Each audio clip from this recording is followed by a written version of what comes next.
할렐루야. 네, 오늘 바이블 타임은 누가복음 19장에서 20장의 말씀입니다. 먼저 19장입니다. 예수께서 여리고에 들어가 지나가고 계셨다. 삭개오라고 하는 사람이 거기에 있었다. 그는 세관장이고 부자였다. 삭개오는 예수가 어떤 사람인지를 보려고 애썼으나 무리에게 가려서 예수를 볼 수 없었다. 그가 키가 작기 때문이었다. 그래서 그는 예수를 보려고 앞서 달려가서 뽕나무에 올라갔다. 예수께서 거기를 지나가실 것이기 때문이었다. 예수께서 그곳에 이르러서 쳐다보시고 그에게 말씀하셨다. 삭개오야, 어서 내려오너라. 오늘은 내가 네 집에서 묵어야 하겠다. 그러자 삭개오는 얼른 내려와서 기뻐하면서 예수를 모셔드렸다. 그런데 사람들이 이것을 보고서 모두 수군거리며 말하였다. 그가 죄인의 집에 묵으려고 들어갔다. 삭개오가 일어서서 주님께 말하였다. 주님, 보십시오. 내 소유의 절반을 가난한 사람들에게 주겠습니다. 또 내가 누구에게서 강제로 빼앗은 것이 있으면 4배로 하여 갚아주겠습니다. 예수께서 그에게 말씀하셨다. 오늘 구원이 이 집에 이르렀다. 이 사람도 아브라함의 자손이다. 인자는 이런 것을 찾아 구원하러 왔다. 그들이 이 말씀을 듣고 있을 때에 예수께서 덧붙여서 비유를 하나 말씀하셨다. 이 비유를 드신 것은 예수께서 예루살렘에 가까이 이르신 데다가 사람들이 하나님의 나라가 당장에 나타날 줄로 생각하고 있었기 때문이다. 그래서 예수께서 말씀하셨다. 귀족 출신의 어떤 사람이 왕위를 받아가지고 돌아오려고 먼 나라로 길을 떠날 때에 자기 종 10사람을 불러다가 10머나를 주고서는 내가 올 때까지 이것으로 장사를 하여라 하고 말하였다. 그런데 그의 시민들은 그를 미워하므로 그 나라로 사도를 뒤따라 보내서 우리는 이 사람이 우리의 왕이 되는 것을 원하지 않습니다 하고 말하게 하였다. 그러나 그 귀족은 왕위를 받아 가지고 돌아와서 은하를 맡긴 종들을 불러오게 하여 각각 얼마나 벌었는지를 알아보고자 하였다. 첫째 종이 와서 말하였다. 주인님, 나는 주인의 한 머나로 10머나를 벌었습니다. 주인이 그에게 말하였다. 착한 종아, 잘했다. 네가 아주 작은 일에 신실하였으니 10고을을 다스리는 권세를 차지하여라.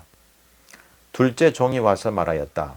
주인님, 나는 주인의 한 머나로 5머나를 벌었습니다.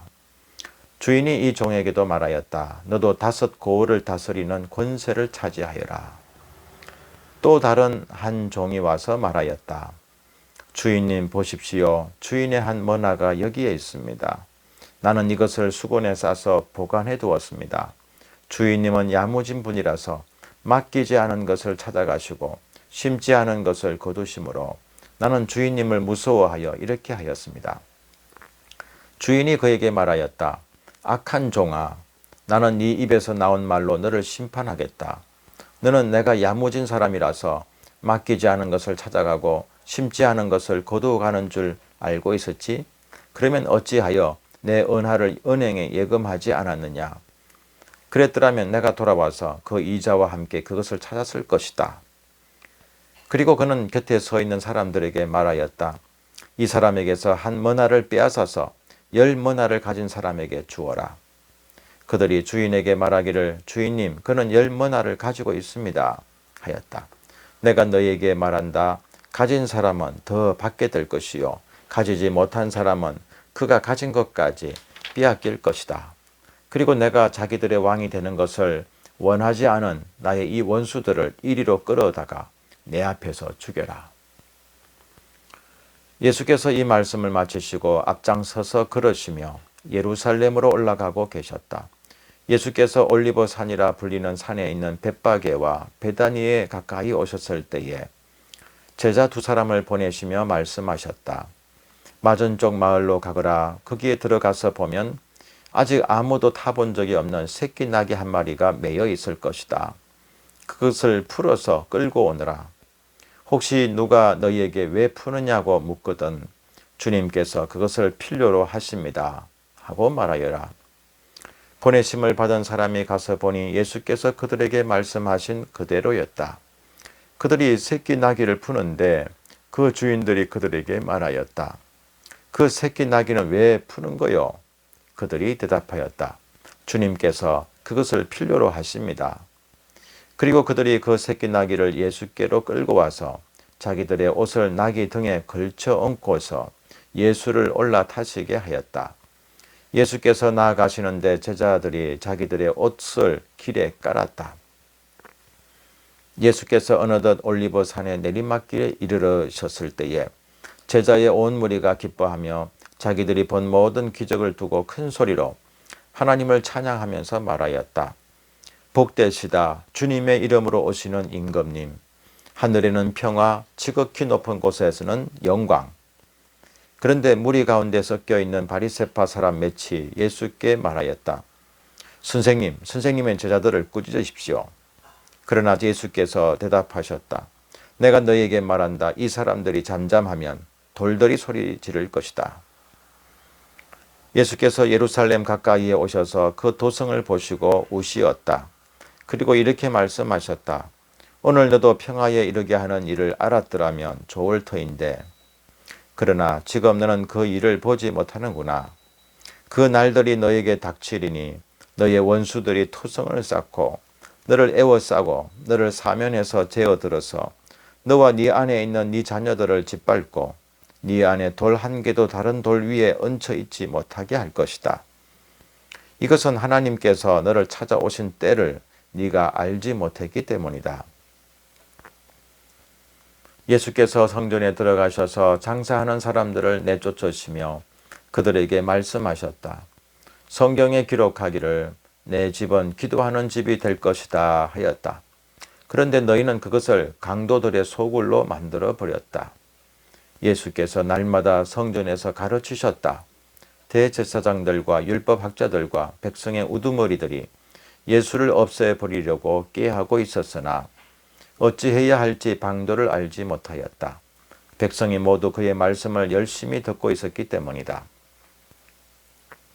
20장 예수께서 어느 날 성전에서 백성을 가르치시며 기쁜 소식을 전하고 계실 때에 대제사장들과 율법학자들이 장로들과 함께 예수께 와서 말하였다.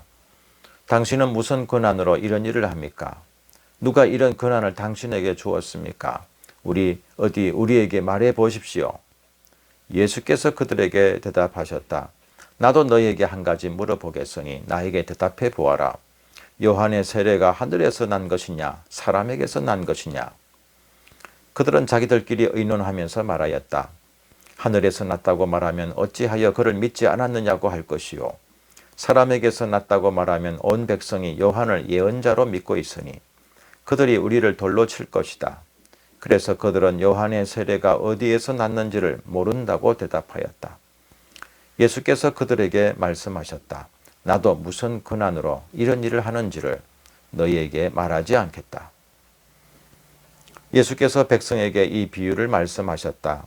어떤 사람이 포도원을 만들어서 농부들에게 새로 주고 오랫동안 멀리 떠나 있었다.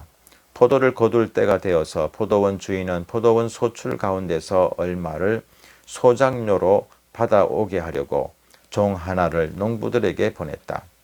그런데 농부들은 그 종을 때리고 빈손으로 돌려보냈다. 주인은 다른 종을 보냈다. 그랬더니 그들은 그 종도 때리고 모욕하고 빈손으로 돌려보냈다. 그래서 주인이 다시 세 번째 종을 보냈더니 그들은 이 종에게도 상처를 입혀서 내쫓았다. 그래서 포도원 주인은 말하였다. 어떻게 할까? 내 사랑하는 아들을 보내야겠다. 설마 그들이 내 아들이야 존중하겠지. 그러나 농부들은 그를 보고서 서로 의논하며 말하였다. 이 사람은 상속자다. 그를 죽여버리자. 그래서 유산이 우리 차지가 되게 하자. 그리하여 그들은 주인의 아들을 포도원 바깥으로 내쫓아서 죽였다. 그러니 포도원 주인이 그들을 어떻게 하겠느냐? 주인은 와서 그들을 죽이고 포도원을 다른 사람들에게 줄 것이다. 사람들이 이 말씀을 듣고서 말하였다. 그런 일이 없기를 바랍니다. 그때 예수께서 그들을 똑바로 바라보시고 말씀하셨다. 그러면 집 짓는 사람들이 버린 돌이 집 모퉁이의 머릿돌이 되었다 하고 기록된 말은 무슨 뜻이냐? 누구든지 그 돌 위에 떨어지면 그는 부스러질 것이요. 그 돌이 어느 사람 위에 떨어지면 그를 가루로 만들 것이다. 율법학자들과 대제사장들은 예수가 자기네들을 겨냥하여 이 비유를 말씀하신 줄 알았다. 그래서 그들은 바로 그때에 예수께 손을 대어 잡으려고 하였으나 백성을 두려워하였다. 그리하여 그들은 기회를 엿보다가 정탐꾼들을 보내서 이들이 거짓으로 어려운 사람들인 채 행세하면서 예수께로 접근하게 하여 그의 말씀을 책잡게 하였다. 그렇게 해서 그들은 예수를 총독의 치리권과 사법권에 넘겨주려고 하였다. 그들은 예수께 이렇게 물었다. 선생님, 우리는 선생님이 바르게 말씀하시고 가르치시고 또 사람을 겉모양으로 가리지 않으시고 하나님의 길을 참되게 가르치고 계시는 줄 압니다. 우리가 황제에게 세금을 바치는 것이 옳습니까? 옳지 않습니까? 예수께서는 그들의 속셈을 알아채시고서 그들에게 말씀하셨다. 데나리온 한 잎을 나에게 보여다오. 이 돈에 누구의 얼굴상과 글자가 새겨져 있느냐? 그들이 대답하였다. 황제의 것입니다. 예수께서 그들에게 말씀하셨다.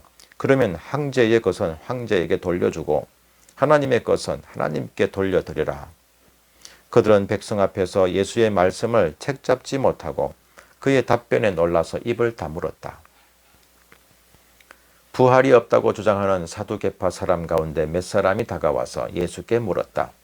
선생님, 모세가 우리에게 써주기를 어떤 사람의 형이 자식이 없이 아내를 남겨두고 죽으면 그 동생이 그 형수를 맞아들여서 뒤를 이을 아들을 자기 형에게 세워주어야 한다 하였습니다. 그런데 7 형제가 있었습니다. 마지가 아내를 얻어서 살다가 자식이 없이 죽었습니다.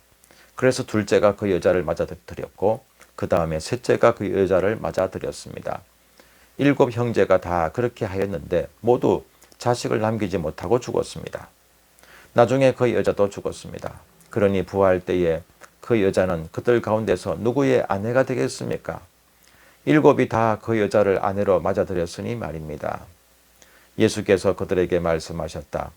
이 세상 사람들은 장가도 가고 시집도 가지만 저 세상과 죽은 사람들 가운데서 살아나는 부활에 참여할 자격을 얻은 사람은 장가도 가지 않고 시집도 가지 않는다.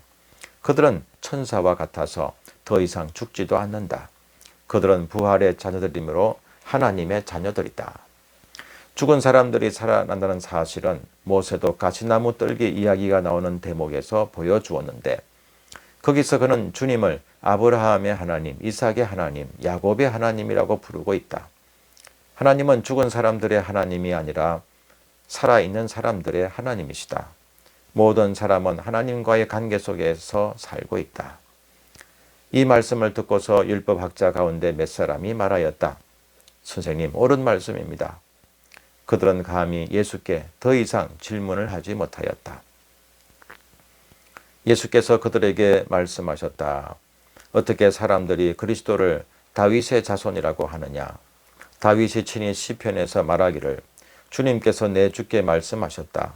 내가 네 원수들을 네 발 아래에 굴복시킬 때까지 너는 내 오른쪽에 앉아 있으라 하였다. 다윗이 그리스도를 주라고 불렀는데 어떻게 그가 다윗의 자손이 되겠느냐? 모든 백성이 듣고 있는 가운데 예수께서는 자기 제자들에게 말씀하셨다. 율법학자들을 조심하여라. 그들은 예복을 입고 다니기를 원하고 장터에서 인사받는 것과 회당에서 높은 자리와 잔치에서 윗자리를 좋아한다. 그들은 과부들의 가산을 삼키고 남에게 보이려고 길게 기도한다. 그들은 더 엄한 심판을 받을 것이다. 아멘.